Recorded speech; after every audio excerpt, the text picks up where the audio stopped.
ফেসবুকে হরতাল ডেকে ঢাকাসহ কোথাও নেই আওয়ামী লীগ।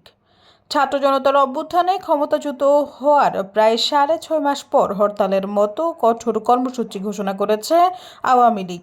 গণহত্যার অভিযোগ নিয়ে দলীয় প্রধান থেকে শুরু করে তৃণমূল পর্যায় পর্যন্ত নেতারা দেশে বিদেশে পালিয়ে বেড়ানো অবস্থায় এই হরতালের ডাক দেওয়া হয়েছে বলে দলের ভেরিফাইড ফেসবুক পেজে বলা হয়েছে। তবে হরতালের পক্ষে রাজধানী ঢাকা সহ দেশের কোথাও আওয়ামী লীগের দৃশ্যমান কোনো তৎপরতা চোখে পড়েনি। আওয়ামী লীগের কথিত এই হরতাল কর্মসূচি শুরু হয়েছে আজ মঙ্গলবার ভোর থেকে। দুপুর 12:30 নাগাদ হরতালের সমর্থনে কোথাও আওয়ামী লীগের কোনো তৎপরতার খবর পাওয়া যায়নি। গতকাল রাতে দেশের কয়েকটি স্থানে বিচ্ছিন্নভাবে লুকিয়ে মশাল মিছিলের কয়েকটি ভিডিও আওয়ামী লীগের পেজে ঘুরে বেড়াতেও হরতালের পক্ষে কোনো তৎপরতা সেখানেও চোখে পড়ছে না।